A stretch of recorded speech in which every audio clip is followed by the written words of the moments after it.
Hola, buenos días, buenas tardes a todos nuestros espectadores, independiente el horario que estén observando esta interesante y bonita entrevista.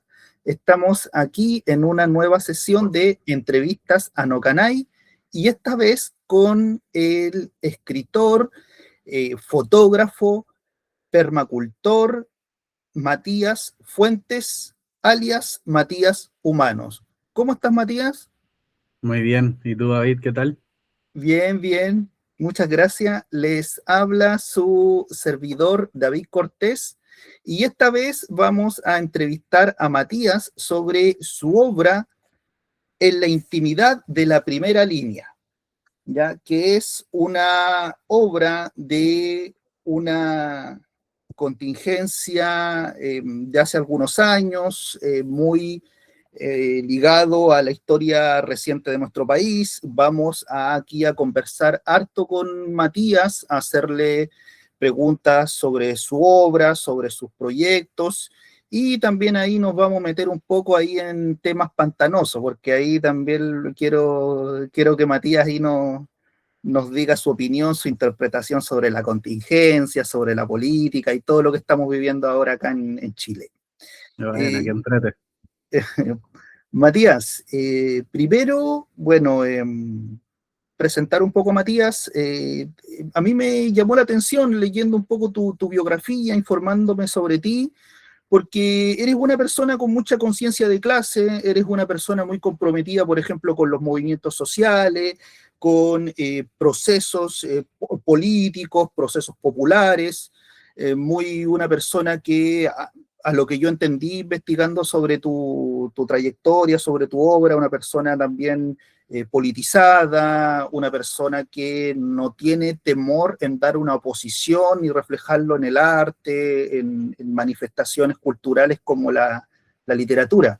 Sin embargo, Matías, yo también te veo el otro pie en la parte espiritual, en la parte como media chamánica, media esotérica, media ambientalista, como en todos los temas de índole indigenista, como que siento que tú, claro, tienes un pie en la parte terrenal, pero también tienes otro pie en la parte espiritual.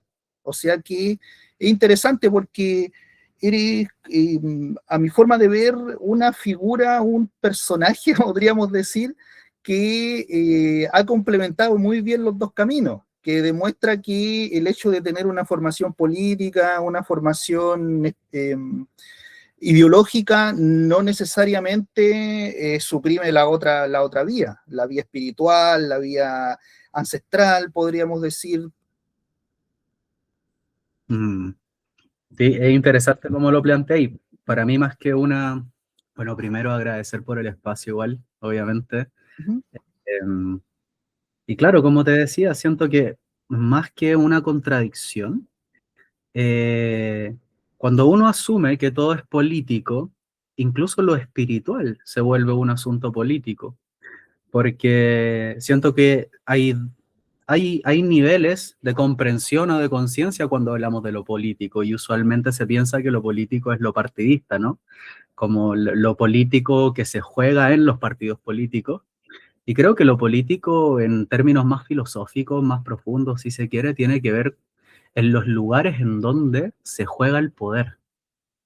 Claro. Y espiritualidad también está profundamente ligada con el poder personal, no desde el punto de vista de un poder que se impone sobre un otro, sino el poder como estar enraizado en la confianza personal. Eso te da poder. Entonces, para mí no lo veo como mundos opuestos o como que crecer en uno implica alejarse del otro, sino más bien es como un entramado.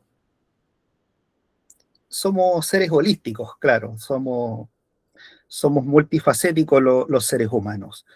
Y quiero que nos introduzcamos más en tu obra, ¿ya? En la intimidad de la primera línea, el libro, la verdad, tú me lo enviaste y yo me lo devoré, no me di ni cuenta, en una tarde ya lo tenía leído.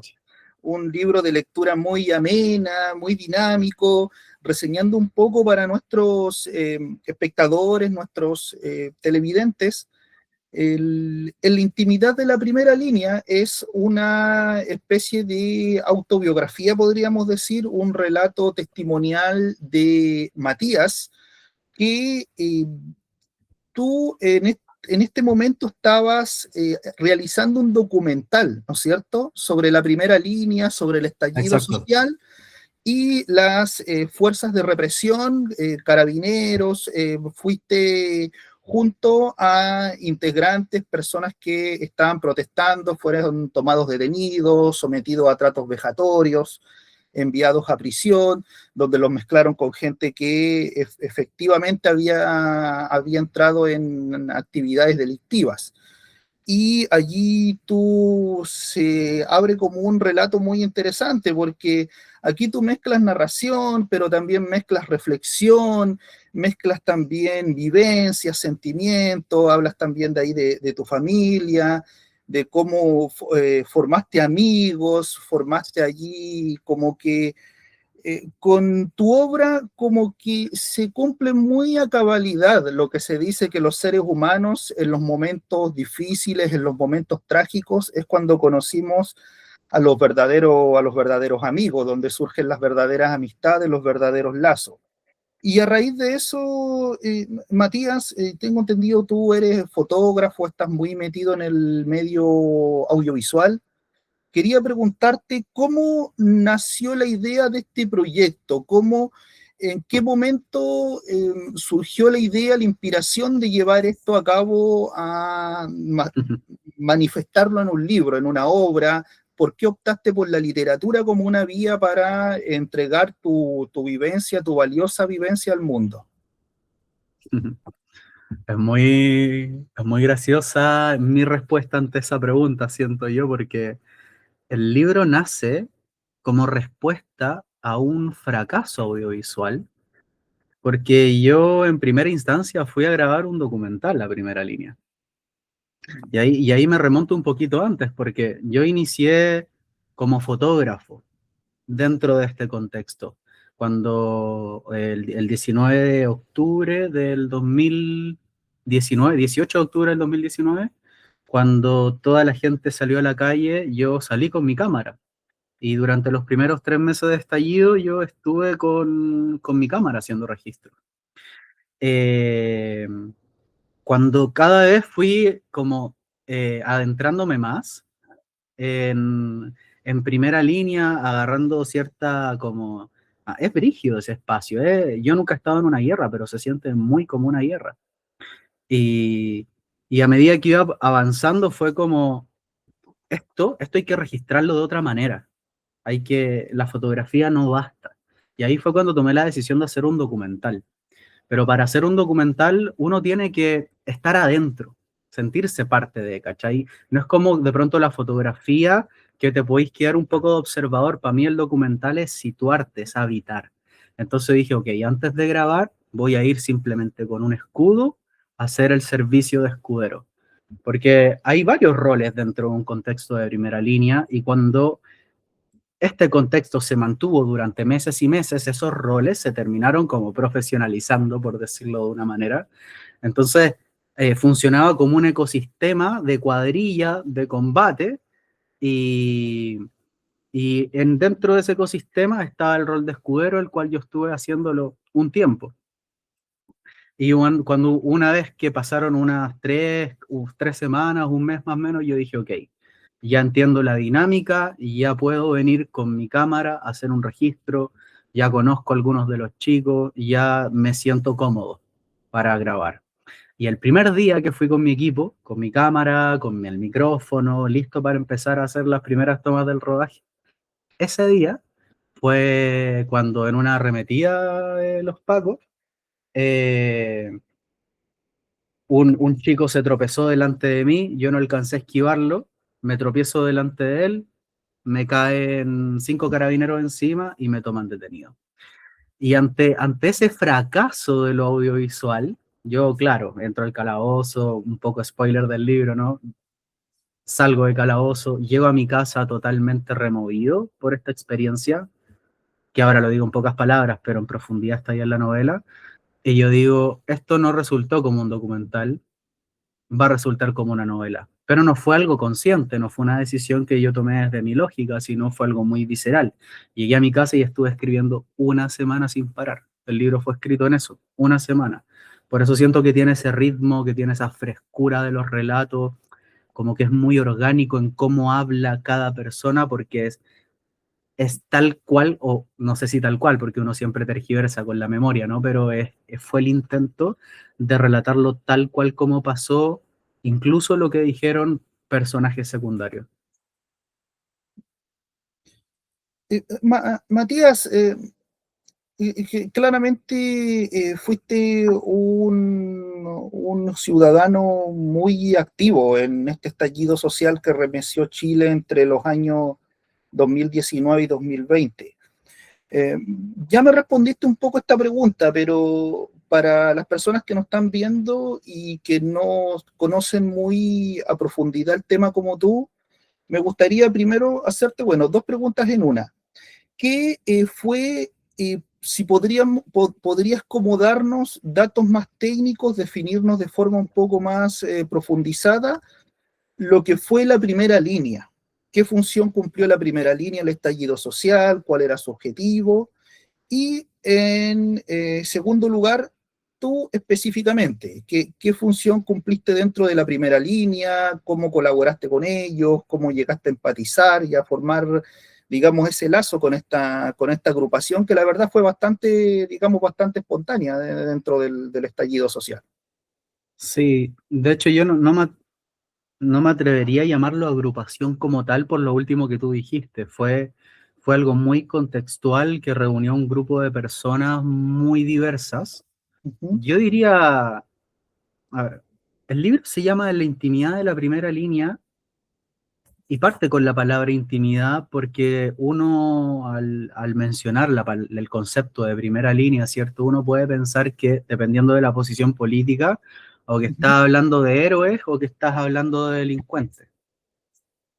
Pero el libro, cuando se refiere y cuando uno lo empieza a leer, se da cuenta que uno está hablando de personas ordinarias, comunes y corrientes, empujadas a un contexto de límite, que en ese contexto de límite deciden formar parte de como de un conglomerado humano espontáneo de defensa de una manifestación, pero es algo muy contextual. Yo diría que el gran porcentaje de las personas que estaba ahí eran personas comunes y corrientes. De hecho, los personajes que salen en el libro, además de mí, son los otros 5 chicos con los que quedamos detenidos esa noche en el calabozo. Osvaldo, Marco Antonio, Diego, Jesús, y cada uno con sus profesiones, cada uno con sus familias, cada uno con su vida de ciudadano, hijo de vecino común y corriente, ¿cachai? Entonces siento que ahí ya se rompe un estigma, un estigma de es gente común y corriente empujada a una situación límite y adaptándose a esa situación límite. Y dentro del contexto de las manifestaciones, nada, yo siento que es muy sencillo, o sea, tú si alguna vez fuiste a alguna manifestación, ya sea en Santiago, en Concepción, en ciudades grandes, en Valpo, estaba el punto central de carnaval, de manifestación, que solía ser una plaza donde estaba todo tipo de gente, familias, abuelitos, niños, y en cierto lugar de la periferia de la manifestación estaba situada la primera línea, que era la frontera entre carabineros y la manifestación. Y esa frontera estaba formada en sí por la primera línea, que era que permitía de alguna manera que la manifestación pudiese estar sin gases lacrimógenos, la gente tranquila, habiendo carnaval, música, arte. Eh, Esa era la función, básicamente. Bueno, repitiendo un poco la pregunta, ¿cómo tú llegaste a empatizar e integrar con este movimiento de la primera línea? Eh, fue una cuestión de sentimientos, de reflexión política profunda que yo en lo personal estaba teniendo en ese entonces. Eh, a mí, yo igual era súper joven en ese momento, tenía 24, 25 años y siempre me gustó leer mucho filosofía, filosofía decolonial, y desde ahí nunca me hizo mucho sentido el neoliberalismo. Y Chile siendo un país profundamente neoliberal y por lo tanto muy desigual en términos económicos, socioeconómicos, yo estaba con una visión muy clara y crítica del sistema en toda su envergadura, ¿no? Y fue muy curioso, muy bonito y muy sorprendente ver cómo Chile, de un momento, como los habitantes de Chile, el gran porcentaje de un día para otro, cuando cae la última gota de 30 pesos que rebalsó el vaso, todos como que, o la gran mayoría, sale a la calle con sus cacerolas. Yo vivía en una villa con en su mayoría gente de tercera edad y estaban ahí los abuelos y las abuelas tocando la cacerola y fue todo muy orgánico en ese momento. Entonces fue sorprendente decir, wow, y yo algo que pensaba que era muy mi reflexión interna y quizás la de mi grupo de amigos más cercanos, al parecer es un fenómeno social mucho más grande. Y desde ahí fue como ir tanteando, ¿no? Como, ok, se convoca una manifestación, vamos, uno tantea, ve el ambiente, ahí uno se da cuenta la cantidad de luchas que hay, de trincheras, o sea, había gente con pancarta en torno a la ley del cáncer, en torno a la FP, en torno, no sé, al TAC, muchos micro luchas que finalmente terminaron convergiendo en ese eslogan de Chile despertó. Entonces siento que, claro, es algo, fue un fenómeno súper amplio que abarcó muchos tipos de movimientos sociales y desde ahí, personalmente, yo dije, sí, yo no me hace sentido el sistema actual y creo que esta es una oportunidad para que eso cambie desde los engranajes más internos. Lindo, conmovedor relato. Y ya como metiéndonos un poco como en las entrañas de la obra, de la novela Matías, hay una escena que a mí me conmovió mucho, que es cuando Carabineros los trata con insultos, con tratos bien, digamos, deplorables. A ti junto a otros muchachos te meten en el calabozo, empiezan a conversar, a filosofar de la vida, de la historia, de la sociedad, de las demandas sociales. Ahí también enganchan, hay un carabinero que le llama la atención, que se pone como que les encuentra la razón, que como que se sensibiliza. Pero esa escena la encontré como, estaban todos prisioneros, la encontré como muy bonita, muy así como que recuerda mucho como a una película del Holocausto, cuando las personas en su momento a puertas de la muerte como que es, o como muy de guerra, cuando las personas, los seres humanos, estamos a puertas de la muerte, de la violencia, del peligro, como que nos cobijamos así como especie así como de animales, de pingüinitos, y me emocionó mucho, así como que empezó a surgir como algo bien bonito ahí con todas esas personas. Y allí me llamó mucho la visión que tú tienes, que tú hablas que tienes una visión muy, corrígeme si estoy equivocado, como un poco rusoniana del ser humano. Tú hablas que los seres humanos nacemos buenos por naturaleza, que somos personas llenas de virtudes, que tú hablas de lo humano, de lo verdaderamente humano que es, que incluso fue un Mm, adjetivo que le dio, que tú elegiste como seudónimo.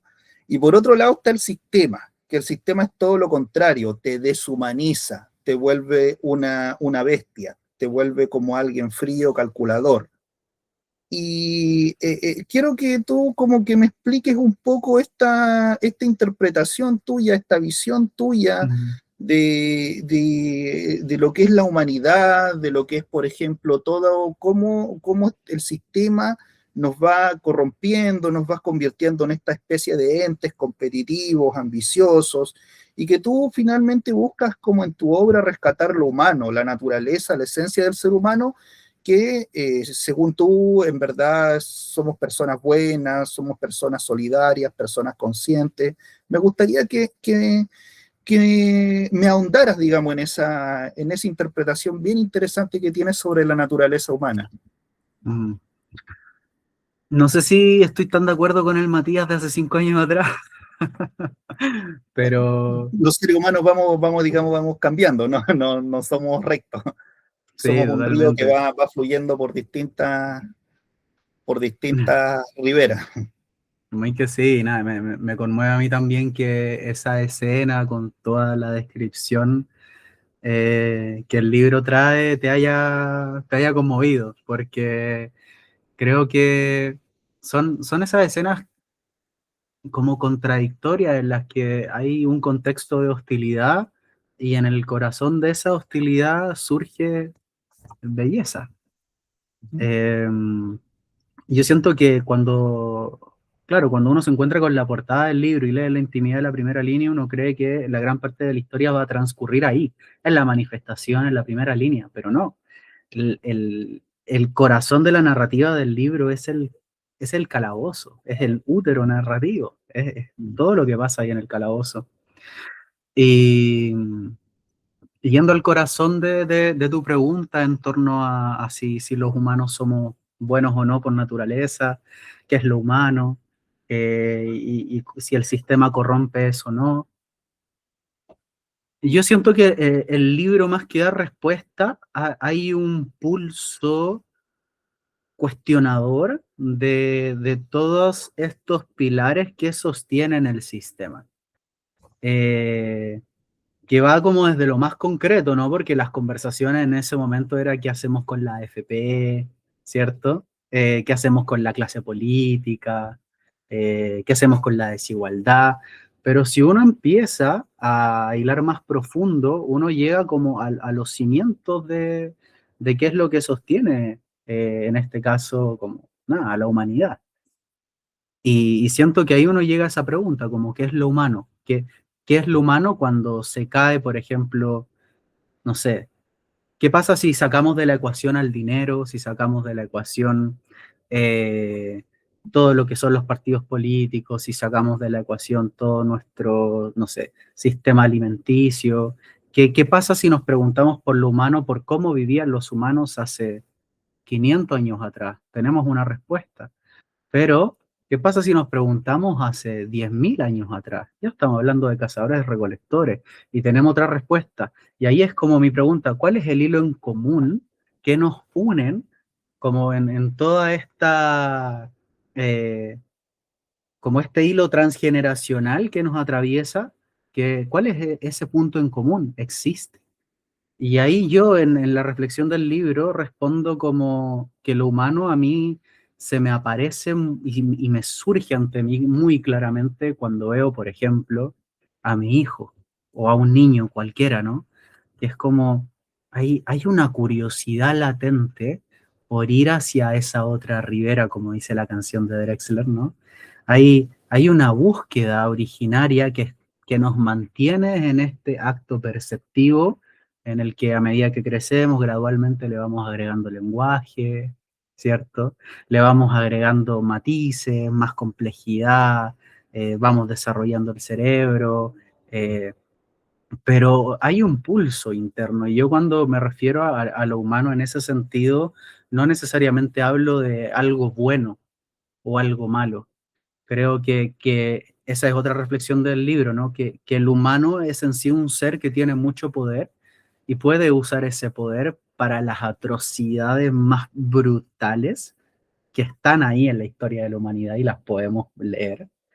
Y también para los actos de belleza más sublimes y conmovedores. El ser humano es capaz de todo esto y de todo este rango. Y creo que reconocer eso nos ayuda a salir de lecturas como tan simplonas de que el humano es bueno por naturaleza o el humano es malo por naturaleza. Creo que el humano tiene un gran potencial para lo terrible y para lo bello. Mira, interesante. Sí, los humanos somos complejos, claramente, somos grises, más que ser blanco o negro, somos grises. Y allí esto deriva en otra pregunta. Tú hablas también en una página del libro, haces una reflexión muy interesante sobre el sistema, que hablas, por ejemplo, que el sistema, la gente se depreda entre ella por ejemplo, fama, dinero, poder, y que perfectamente tú puedes decir, ya, a mí no me interesa ni la fama, ni el dinero, ni el poder. Pero ¿qué pasa cuando, por ejemplo, el sistema que es dueño del balón y de la cancha al mismo tiempo, te priva, por ejemplo, de la alimentación? Te priva que de la educación, que a lo mejor tú puedes decir, ya, no me interesa esta educación neoliberal, burguesa, pero si uno no tiene una certificación, tampoco va, por ejemplo, poder tener trabajo, y el trabajo implica no tener ingreso, y no tener ingreso implica no tener dinero para comer. Y por eso tú cuando hablas, por ejemplo, del sistema, que lo ocupas como un concepto muy abstracto en la novela, ¿tú específicamente a qué te refieres? ¿Al neoliberalismo? ¿Que Ujú. el salvaje neoliberalismo que tenemos acá en Chile? ¿Te refieres a todos los sistemas en general? ¿Te refieres al sistema como algo malo? ¿O solo te refieres al lado oscuro del sistema? Así, un poco amplia la pregunta, pero me gustaría que, Sí, que no, está interesante para salir como de esa ambigüedad de qué estamos hablando cuando hablamos de sistema y sobre todo claro, qué se está específicamente, tratando en ¿qué el te refieres libro. con la palabra sistema con S mayúscula? Em, Cuando hablo de sistema, hablo de sistemas de creencias. Porque, por ejemplo, como mencionaste ahora, de que si nos quedamos, por ejemplo, sin alguna certificación no vamos a poder tener pega, esa es una creencia, Ya, ¿ya? Y creo que estamos llenos, tú, yo, todos, estamos llenos de creencias. Y muchas veces esas creencias pasan piola como creencia y porque como uno las cree, uno las asume como las verdades de su realidad y terminan funcionando como tal. Entonces, siento yo que a nivel colectivo hay un conglomerado de creencias que vamos heredando de generación en generación, que ni siquiera es que nuestros padres nos las imponen, sino que es una herencia implícita, inconsciente. No es que vengan los genes, sino que las mismas conductas concretas de nuestros padres, nuestras mismas maneras en sus mismas maneras de relacionarse con el dinero, cómo se mueven en esta pirámide de ascensión, como en búsqueda del éxito, eh, cómo de niños vamos observando todo eso, vamos asumiendo eso como creencias implícitas que pasan a formar parte de nuestro sistema y si uno hace como una radiografía psicológica social, podríamos aventurarnos a establecer ciertas creencias en comunes que sostienen todo este como sistema más concreto, ¿no?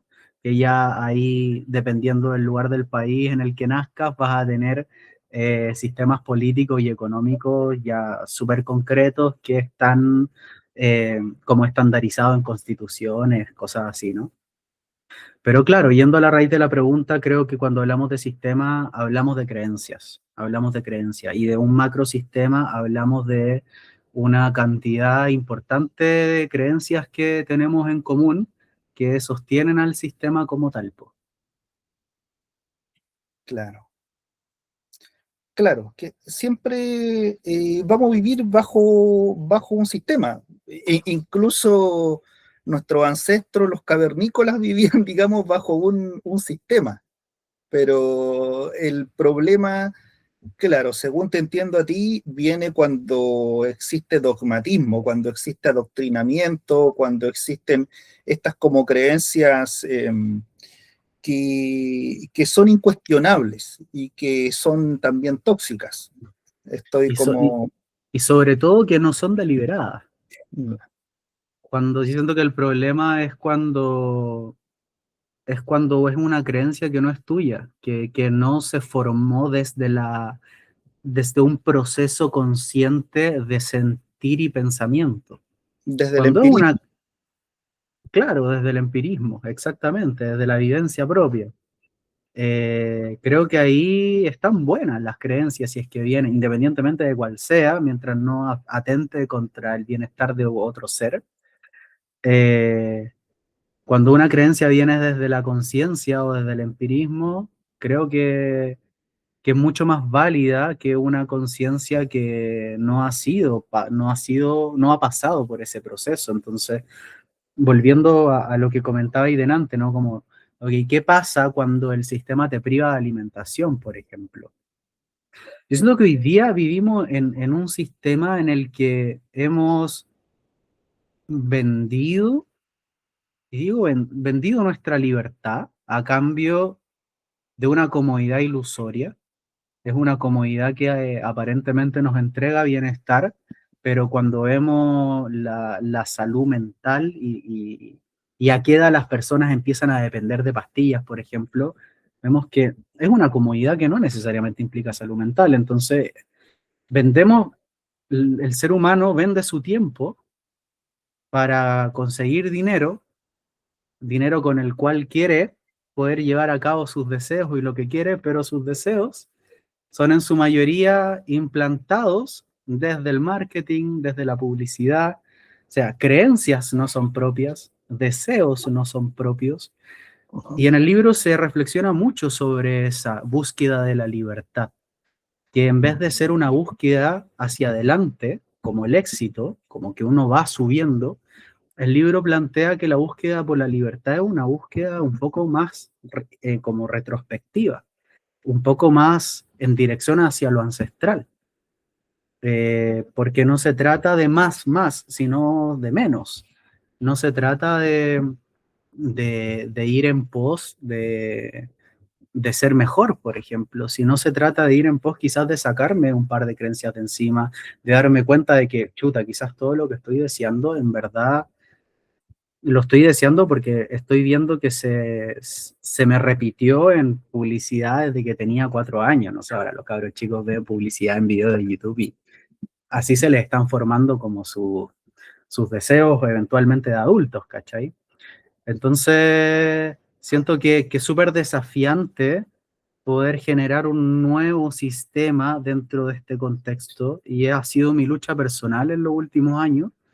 Yo me vine a vivir a la montaña precisamente por eso, porque digo, ok, de alguna manera este macrosistema que a mí no me gusta tanto, me da de comer. Y me da una comida que a mí no necesariamente me parece nutritiva. Entonces, ok, si yo quiero algo nuevo, tengo que cultivarme mi propio alimento. Me pongo a estudiar, brígido, cultivarse el alimento, escaleta de pega. Entonces, quizás tengo que partir con una transición. Y ahí es donde empieza la praxis. Salimos del plano de lo simbólico, de lo mental, de los deseos, de las creencias, y empezamos en la parte de la práctica. Y creo que ahí hay unas conversaciones súper bonitas ya, porque el libro siento que sembró las semillas de lo que para mí simboliza un proceso personal de una serie de creencias también, que a mí me hacían sentido, todo lo que hemos estado hablando, pero que si se quedan como creencias no tienen ningún peso en la realidad, finalmente. Mira, linda reflexión. Matías, ahora te voy a meter por un camino más pedregoso. Nah, Eh, esos me gustan a mí. Yo vivo en el campo, así que aquí los caminos son de ripio. Perfecto. Mira, sabemos lo que pasó después del estallido social.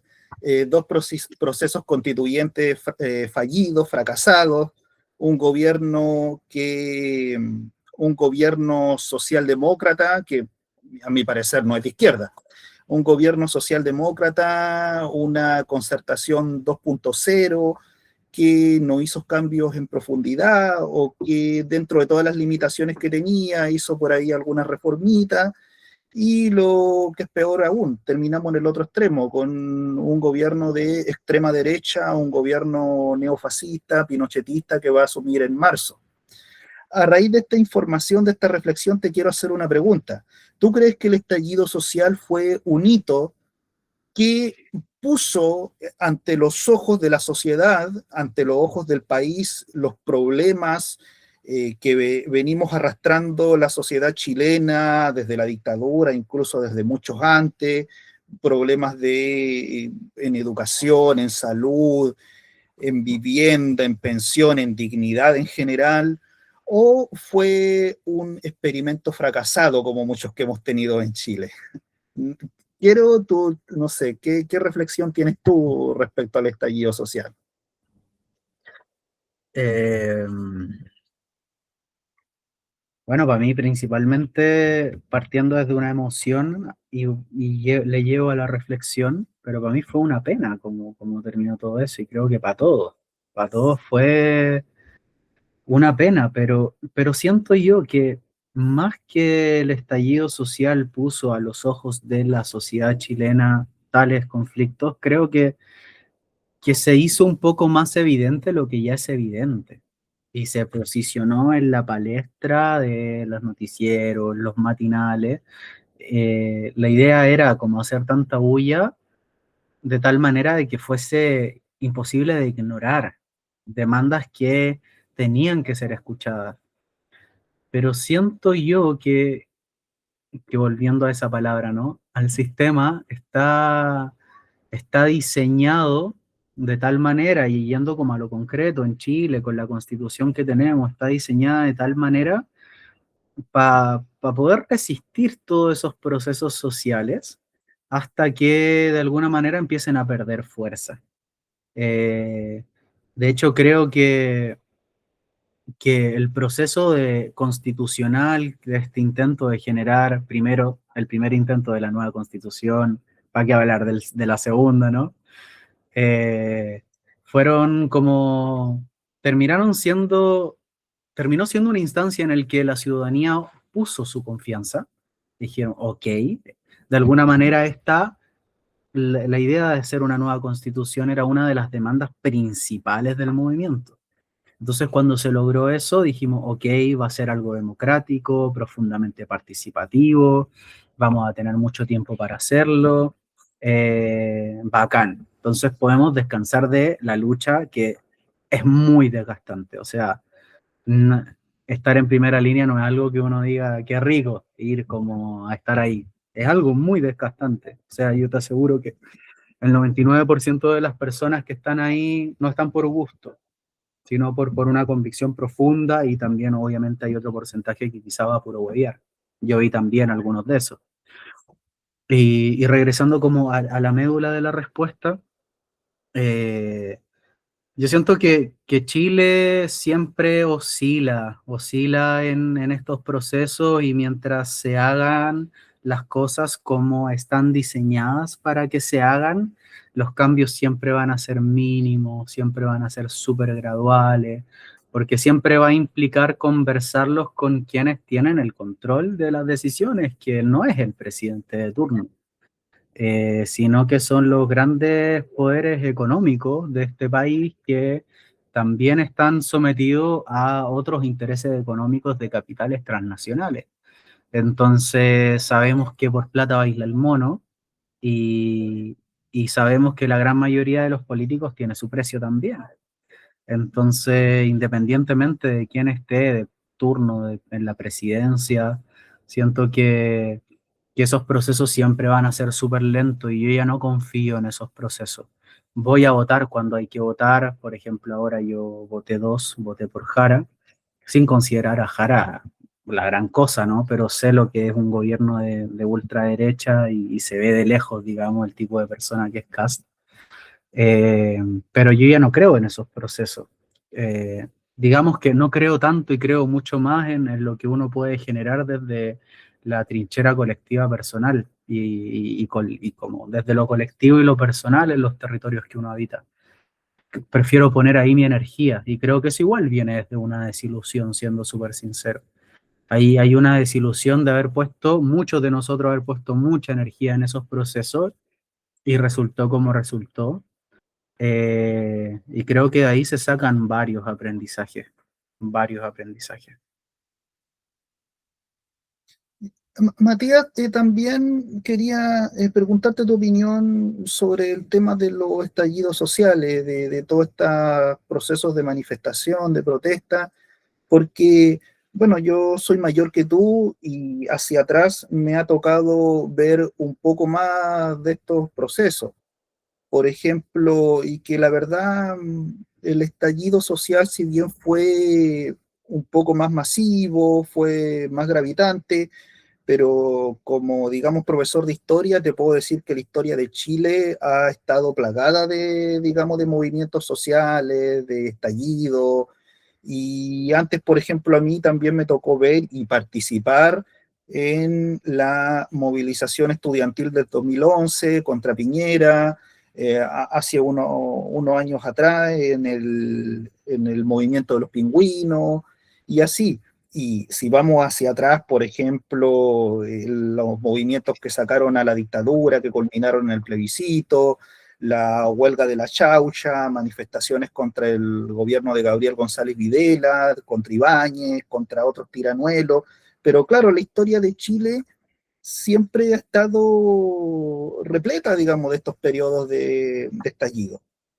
Y a esto viene la siguiente Ujú. pregunta, porque por lo que he leído de ti, también eres una persona admiradora de la cultura mapuche, del pensamiento indígena, y siempre los chilenos somos como bipolares, nos vamos, no conocemos como lo tibio, nos vamos como lo caliente, lo frío, lo bueno, lo malo, lo blanco, lo negro, la extrema izquierda, la extrema derecha, como que siempre vamos como péndulos de un lado para otro. Y no sé si eso se deberá a nuestra naturaleza telúrica, sísmica, que estamos en un país lleno de accidentes, Interesante. y son como, yo lo veo que siempre hay como dos fuerzas, como una especie como de Shenzhen y Kaikai que siempre están peleando. Surge, por ejemplo, esta fuerza que una fuerza, llámese revolucionaria, llámese refundacional, llámese popular, y siempre aparece una contrafuerza, como una especie de yin yang, llámese esta fuerza, llámese restauradora, fascista, reaccionaria, pero siempre ocurre eso. Por ejemplo, las protestas fueron respondidas con un segundo gobierno de Piñera, el estallido social fueron respondidas con Kast. Y sin spoilear mucho el libro, quiero preguntarte eso, porque también ya como en las últimas páginas haces una reflexión muy interesante. Eh, ¿Tú crees que para salir un poco de este bucle, de esta como diacronía, podríamos llamarlo, izquierda-derecha, revolución, contrarrevolución, y es viable repetir los mismos parámetros y las mismas herramientas del estallido social del 2019 y de los estallidos anteriores? Continuar, por ejemplo, la misma mecánica de protesta, el tema de las pancartas, el tema de los gritos, el tema de las protestas, ya sean pacíficas, ya sean violentas. ¿Y tú crees que habría que sacar la receta, por ejemplo, del 2019 y aplicarla de nuevamente en marzo con este gobierno Mm. híbrido de democracia autoritaria y tercer Reich que se nos viene encima? ¿O tú crees que para hacer un cambio de verdad ya hay que buscar otros métodos de lucha? Tú, por ejemplo, hablabas un poco ahí del arte, hablabas un poco de la autosuficiencia, de la autogestión. En resumen, tú crees que deberíamos continuar repitiendo esta misma dinámica las personas que somos partícipes, digamos, de estos movimientos, o tú crees que ya deberíamos buscar otra forma de, otras manifestaciones de rebelión? Mm. Ojalá fuesen recetas, yo creo que si fuesen estrategias funcionarían mejor, pero siento que un estallido es algo muy reaccionario. Y yo no estoy de acuerdo, creo que no lo vale. O sea, los cambios que se logran y el precio que se paga para obtenerlos no es un buen negocio. O sea, con no sé, 400 personas con un ojo menos, recuerdo que eran los números, 400 y algo. cantidad de desaparecidos, de muerte, y hablando de este estallido, que fue el más, como tú bien mencionaste, como el de mayor envergadura en cuanto a gente y partes de Chile que se vivió. Pero si hablamos y consideramos todo y ponemos en la balanza los cambios logrados y las cantidades de muertes, mutilaciones, violaciones, etcétera, uno dice, wow, como está difícil, ¿no? Está difícil porque hay cambios importantes, hay cambios súper importantes también, y los vemos y los reconocemos. Quizá en el momento no lo notamos tanto, pero si ponemos perspectiva histórica, y tú como profe, ¿cachai? Son brígidos los avances que se logran, no sé, ponte tú, en 100 años, hace 100 años, años atrás, había aparentemente hay muchas más libertades.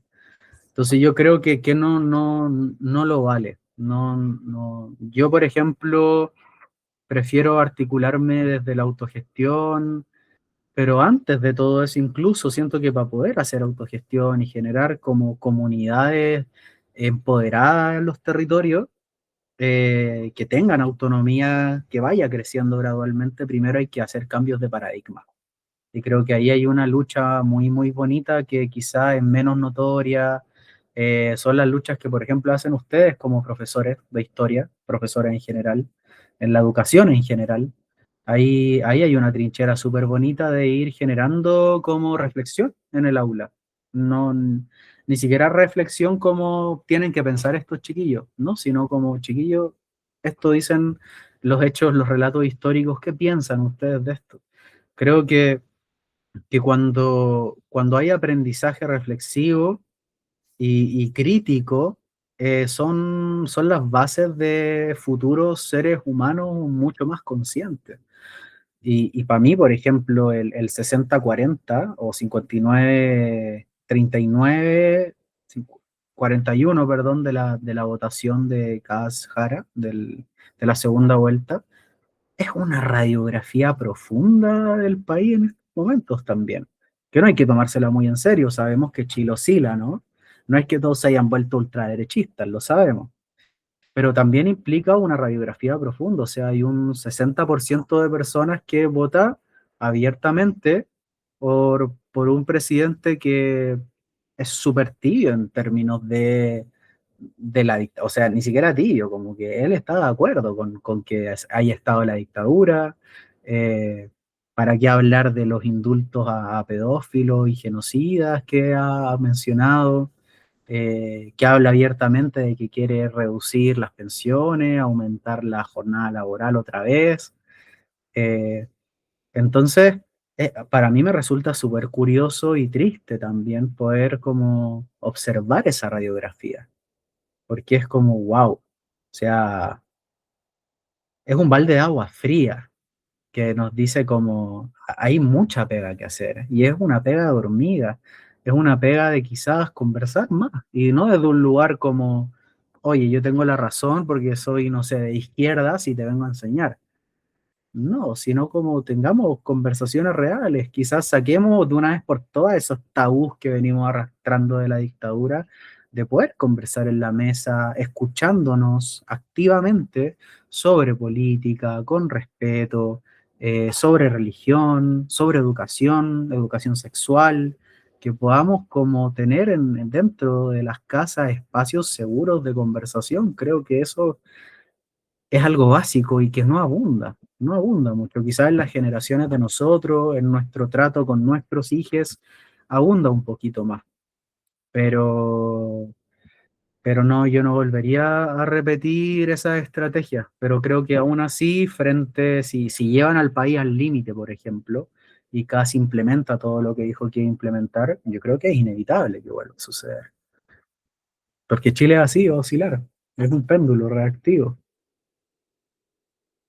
También tú hacías una reflexión muy interesante cuando hablabas del sistema y de la comodidad, que las personas están dispuestas a ceder ciertas libertades, están dispuestas a transar ciegamente ciertos espacios con tal de tener, por ejemplo, comodidad, con tal de tener seguridad, con tal de tener estabilidad que en el fondo es una comodidad, estabilidad, muy seguridad muy relativa, muy pseudo, digamos.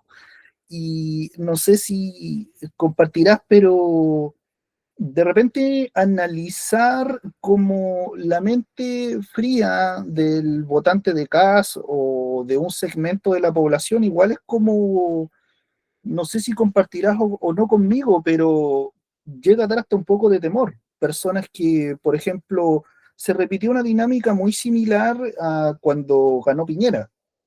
Por ejemplo, la gente sabía el prontuario que tenía de involucrado en casos de colusión, el tema del Banco de Talca, temas de corrupción, pero la gente sabía eso, mucha gente lo sabía, pero aún así lo eligió dos veces porque era un empresario, iba a dar Empresario y nos va a dar trabajo. trabajo, iba a dar más lucas. Con K se repitió una dinámica muy similar. No, yo creo que mucha gente debe saber que el tipo tiene ramificaciones, tiene ligazones con el nazismo, con la dictadura cívico-militar en Chile, pero como lo vieron un tipo firme, autoritario, que iba a terminar, que supuestamente vamos a ver si lo va a hacer, con problemas como la inmigración, como la delincuencia, sabiendo todo el prontuario que tiene este personaje, votaron por él, lo eligieron presidente para que terminara con, supuestamente, con la promesa de que iba a terminar con esas problemáticas de hoy de Chile. Y allí no sé si me gustaría conocer ahí tu reflexión, qué opinas como de la gente, digamos, que sabiendo estos defectos, sabiendo, digamos, conociendo este prontuario de estos personajes, aún así con tal de tener beneficios a corto o beneficios inmediatos, los apoya igual, digamos, o sea, estamos ante una ciudadanía, no puedo decir toda, pero sí un segmento muy importante que es capaz de ceder, que ya no le interesa conseguir una sociedad más justa, que ya no le interesa conseguir más derechos, sino que para tener beneficios a corto o beneficios de forma inmediata, está dispuesta a ceder valores, principios, incluso hasta derechos. Sí, es re cuático eso, pero a ver, no sé si la gente votará desde su intelecto, yo creo que vota más desde la guata. Vota más desde la guata y desde su identidad. Entonces, por ejemplo, si instalas el eslogan de que el comunismo, el comunismo, el comunismo, ya ahí sumáis varios puntos, porque no estáis generando un argumento sólido para que la gente vote por Kast. Sabemos que los argumentos sólidos no pesan nada. Es absurdo, pero es así. O sea, lo que pesa es el eslogan marquetero de miedo, finalmente. O sea, cuando uno genera marketing político a partir de emociones que estuviste instalando durante años a través de los medios de comunicación en la ciudadanía, la tenéis súper fácil, súper fácil. Pero creo yo que, y si me atrevería a hacer un análisis más profundo también, siento que es una herencia colonial de amor al patrón, de, de que, de que mucha gente en Chile, ya sea ellos, tuvieron como la vivencia colonial del patrón o sus padres, y es algo heredado que muchas veces no es el patrón como en la estancia, ¿no? Sino como el jefe directamente, pero sí esa dinámica como de patrón de fondo, que es una herencia colonialista. Eh, y eso refleja como la incapacidad de, como de que no haya nadie dirigiéndote la vida, diciéndote qué hacer, porque cuando, por ejemplo, se presenta Kast con su personalidad como alguien ya más autoritario, que con frases súper simplonas dice esto es lo que hay que hacer y lo dice con una seguridad que quizá para nosotros, nada, no hay que ni afinar el ojo para darse cuenta que está súper vacío su discurso, pero quizás para la gente no lo ve, no está interesado en mirar, simplemente con la fachada de seguridad y de hombre rubio con pinta de patrón, dice listo, este es empresario, los países deben ser como empresas, así que seguro alguien así va a llevar bien las cosas. Pero insisto, creo que es una herencia colonial que ahí también volvemos a lo mismo, ¿no? Como ahí hay que hacer como un cambio de paradigma súper fuerte en la mentalidad de la gente, porque una herencia colonial en ese sentido habla de gente que no está ni ahí con ser libre finalmente, como con tener autonomía, como con poder tener las riendas de su vida, porque eso igual es, si ya nos vamos en la bola, es la más responsabilidad. O sea, mejor te trabajo, weón, mis 45 horas semanales y, y me dais el sueldo y me queda súper poco para vivir, pero no hago nada más, ¿cachai? Entonces, nada, yo siento que ahí hay que, como a mí me gusta mucho el profesor, de seguro lo conocí, Enrique Dussel, un profe de historia catedrático mexicano que habla mucho sobre la teoría decolonial y a mí me gusta escucharlo porque me doy cuenta de que está muy enraizado en Latinoamérica ese paradigma, ese patrón de pensamiento y muy camuflado también. Sí, la verdad comparto plenamente contigo porque todo este sistema, por ejemplo, todos estos holding multinacionales, empresas que dirigen, que protagonizan este sistema, en el fondo son como continuadoras de las salitreras, de las haciendas, de los latifundios, de las mitas, son como como especies como de hijas de esos sistemas coloniales de represión y de explotación. Y Matías, retornando un poco al tema literario, te quería, y tomando también, enganchándome de todo el tema de contingencia político que hemos estado hablando, ¿qué función vamos a cumplir los cultores? ¿Qué función podríamos cumplir en este panorama bien, digamos, tenebroso que se nos viene en marzo? Por ejemplo, los cultores, los escritores, los músicos, los audiovisuales, por ejemplo, como tú, las personas que dentro, claramente en Chile, por ejemplo, escribir, publicar un libro, ha sido difícil tanto en gobiernos de derecha como socialdemócrata. Disculpa que ocupe la palabra socialdemócrata, pero desde que yo tengo uso de razón jamás he visto un gobierno de izquierda en Chile. Pero, El único que hubo duró poco, digamos. claro. Y qué función, y siempre independiente, la impronta del gobierno, siempre los cultores y en el caso de nosotros los escritores, la hemos tenido difícil, pero con un gobierno neofascista que se nos viene, el panorama va a ser mucho más negro. ¿Y qué funciones, qué desafíos y qué responsabilidades vamos a tener los cultores con esta nueva etapa compleja que se viene para Chile? Y como te digo, por cultores me refiero a escritores, a fotógrafos, a músicos, a todos las personas que estamos creando, digamos. Totalmente. Yo siento que es un enigma el cómo se viene.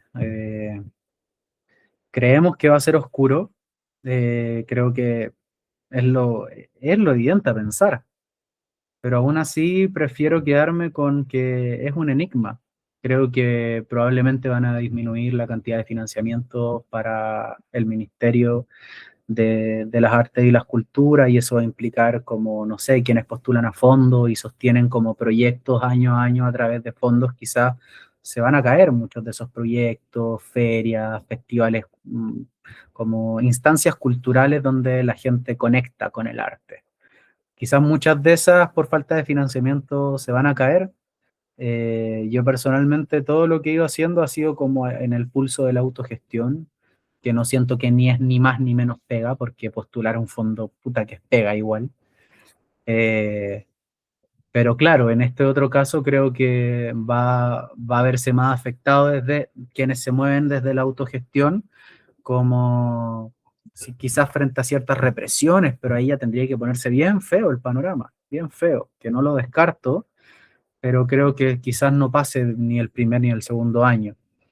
Eh, y también como en términos económicos, o sea, si el gobierno de acá sigue la misma línea que el gobierno de Milei, probablemente haya menos lucas, contrario a lo que votó la mayoría del votante de CAS promedio, que lo que creía que CAS nos va a traer más dinero, pero si sigue como alineamiento de lo que está pasando en Argentina, la gente va a tener menos para subsistir.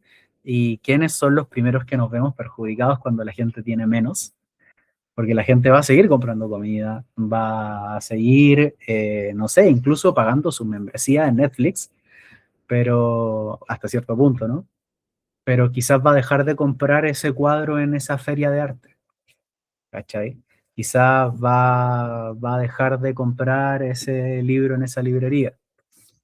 Eh, entonces creo que ahí, en términos de inflación, en términos económicos, creo que es donde puede estar más dura la cosa para las artes por efectos secundarios en el bolsillo del chileno común y corriente.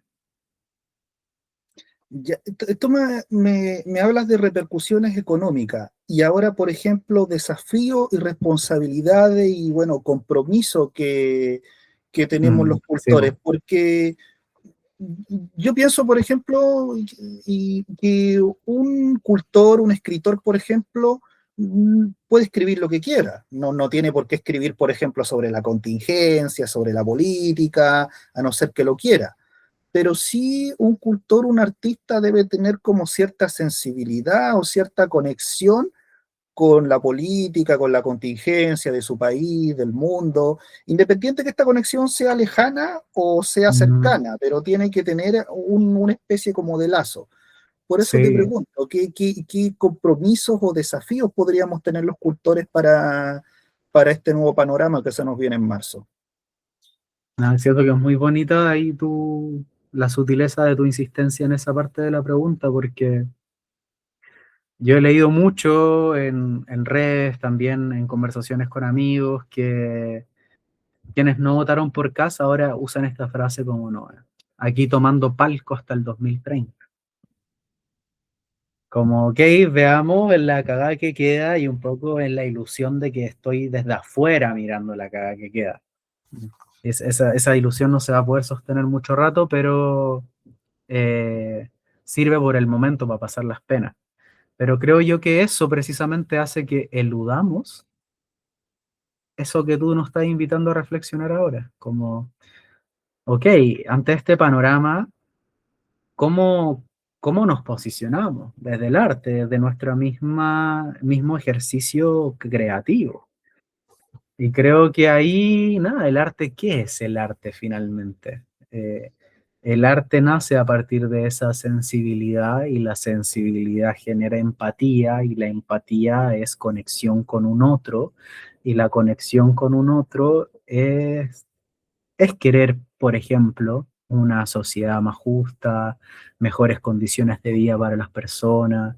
Y muchas veces, no sé, si un escritor hace un cuento, probablemente no va a ser un cuento de izquierda, pero sí va a tener una reflexión profundamente humana.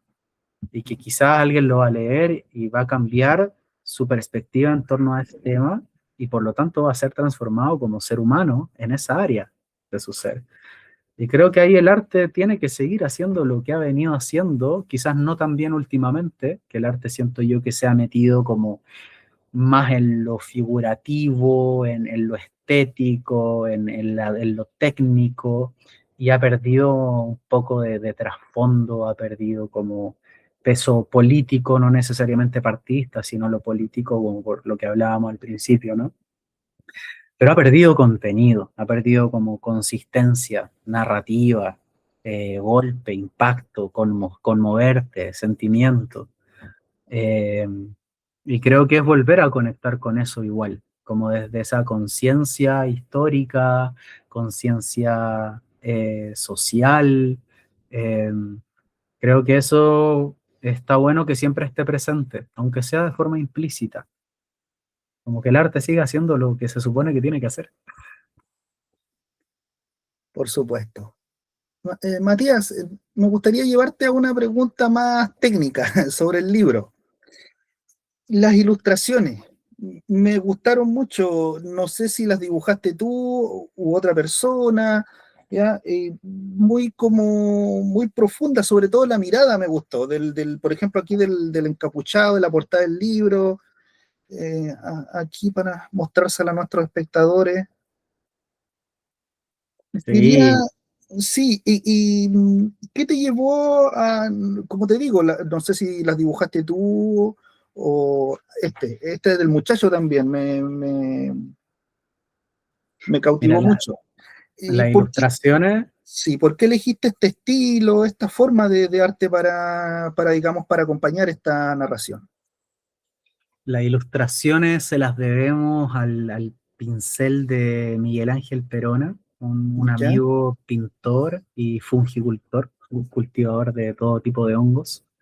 Y también se dedica a la pintura y es un seco, un amigo desde que tenemos, no sé, yo desde que tengo 15 años, somos quizás menos amigos de Miguel y vayan a conocer su trabajo en Instagram. Miguel Ángel Perona es un bacán y las ilustraciones que están ahí en el libro son todas de su autoría. Saludos para mi amigo. Vamos a dejar en Y el link del video, ¿ah? Vamos a las dejar redes ahí, el Instagram o la red social del dibujante para que la gente hermoso, pueda observar sus trabajos. bacán. Y respondiendo a la otra parte de la pregunta, escogimos esa estética porque a mí me gusta mucho la historia del arte y en particular las pinturas de Goya. Y Goya tiene una estética súper sombría, dura, dramática, pero no un dramatismo como exacerbado, sino como muy realista, muy como tan real que se siente la angustia en los ojos de las personas. Y precisamente Goya retrataba temas sociales de su época, no sé, creo que estamos hablando de 1490, quizás 1500, puede que me fallen los números, pero por ahí está situado, eh, para retratar temas sociales. Entonces fue como, ok, rescatemos esta estética goyana desde la ilustración digital, desde la pintura digital, para poder seguir retratando temas sociales como con este dramatismo, con esta dureza, eh, con esto visceral de la estética goyana, pero ahora en el contexto actual, en el contexto de la revuelta. Wow. Sí, siempre los dibujos, se nota mucho la sensibilidad del artista en una ilustración. Y Matías, para ir cerrando, para nuestros espectadores, los interesados en adquirir el libro, esta buenísima obra, ¿cómo pueden hacerlo? ¿Qué método tienen que seguir? En el libro, yo creo que la forma más fácil de que lo tengan en sus manitos es que me escriban, las redes van a estar aquí en la descripción de la entrevista. ¿Sí? Eh, me escriben, pueden pagar vía transferencia, yo hago el envío por pagar y les llega a la puerta de sus casas en menos de una semana. También el libro está en librerías, está en librerías de Concepción, está en librerías de Santiago. Hace poquito dejé unos ejemplares en Barrio Las Tarrias, ahí en algunos colegas que venden sus libros en la calle. Pero creo que la forma más rápida de acceder es escribiéndome a mí directamente.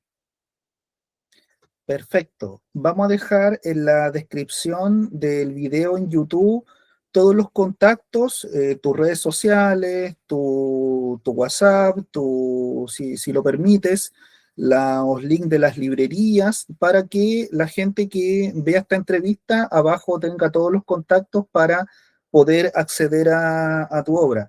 Y Matías, muchas gracias, hermosa entrevista, muy interesante, muy productiva, perdón que ocupe un término un poco sistémico, próspera, dejémosla en próspera mejor, una entrevista muy próspera, muy hay, hay, cultivante, hay que ser productivos también.